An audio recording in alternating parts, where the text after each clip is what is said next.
कहते हैं आत्मा से बुरी कोई शक्ति नहीं होती, खासकर तब जब वह बदले की आग में जल रही हो।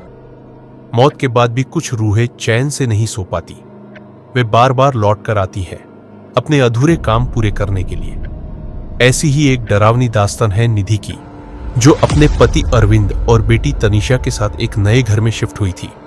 उसे क्या पता था कि यह घर उसकी जिंदगी का सबसे भयावह सपना बनने वाला था। निधि एक साधारण गृहिणी थी। उसका पति अरविंद एक नामी वकील था जो अक्सर अपने केसों में व्यस्त रहता था। उनकी एक 7 साल की बेटी थी तनीषा, जो बहुत मासूम और हंसमुख थी। अरविंद को काम के सिलसिले में एक नए शहर जाना पड़ा, इसलिए उन्होंने एक पुराना लेकिन बड़ा और खूबसूरत घर खरीदा।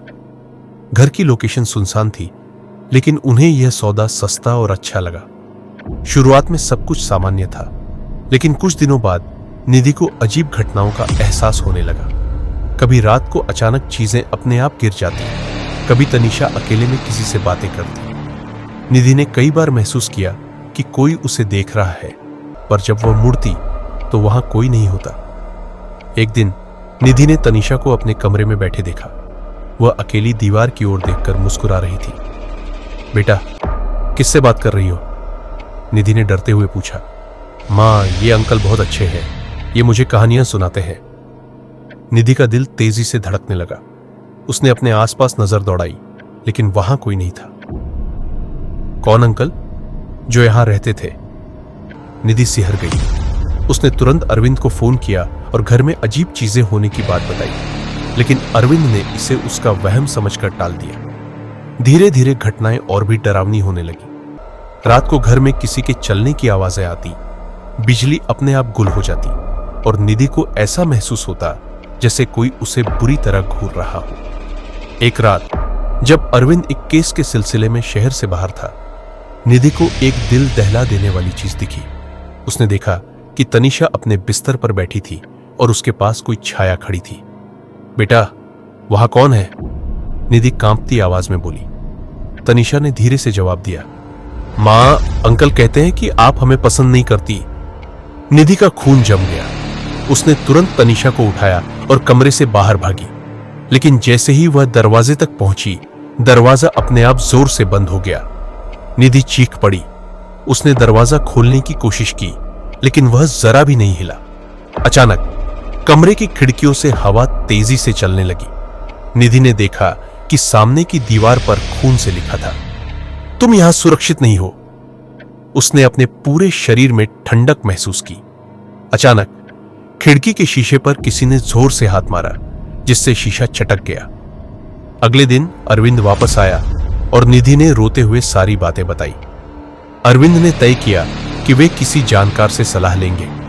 वे एक पुराने पुजारी के पास गए। पुजारी ने सुनते ही कहा, यह आत्मा शांत नहीं होगी, इसे किसी से बदला लेना है।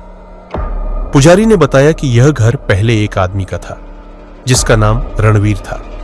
उसे अपनी पत्नी से बहुत प्यार था, लेकिन जब उसने उसकी बेवफाई पकड़ी तो उसने अपनी पत्नी को मार डाला और फिर खुद को भी खत्म कर लिया। उसकी आत्मा आज भी इस घर में भटक रही थी। लेकिन यह हमारी बेटी के पीछे क्यों पड़ा है? अरविंद ने घबराते हुए पूछा। पुजारी ने गहरी सांस लेते हुए कहा, क्योंकि आत्माएं अक्सर मासूम और कमजोर लोगों पर जल्दी हावी हो जाती है। अगर इसे रोका नहीं गया तो यह तुम्हारी बेटी को भी अपनी दुनिया में ले जाएगी।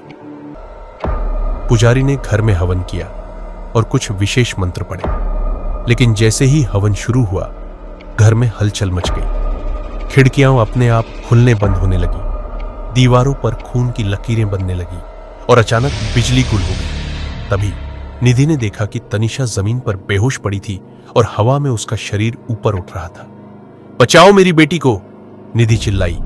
पुजारी ने मंत्र पढ़ना तेज कर दिया और गंगाजल चारों ओर छिड़कने लगा। तभी एक भयानक चीख सुनाई दी। अचानक सब कुछ शांत हो गया। तनीषा जमीन पर गिर गई और उसकी आंखें खुली। वह ठीक थी। घर में सब कुछ सामान्य लग रहा था, लेकिन निधि को अब भी अजीब एहसास होता था। उसने तय किया कि वे यह घर छोड़ देंगे। शिफ्टिंग के दिन जब निधि घर से बाहर निकल रही थी, उसने पीछे मुड़कर देखा। उसे ऐसा लगा जैसे किसी ने उसके कान में फुसफुसाया, तुम बच गई, पर हमेशा के लिए नहीं। निधि कांप उठी। उसने जल्दी से दरवाजा बंद किया और वहां से चली गई। यह कहानी हमें यह सिखाती है कि कुछ जगह सिर्फ ईंट और पत्थर से नहीं बनी होती। कुछ घरों की दीवारों में दर्द, बदला और खौफ कैद होता है। अगर आपको यह कहानी पसंद आई हो तो सुहानी की कहानी चैनल को लाइक, सब्सक्राइब और शेयर करें। ऐसी और भी डरावनी कहानियों के लिए जुड़े रहें। ध्यान दें, कभी भी किसी सुनसान जगह या पुराने घर में अकेले मत जाएं। क्या पता वहां कोई और भी हो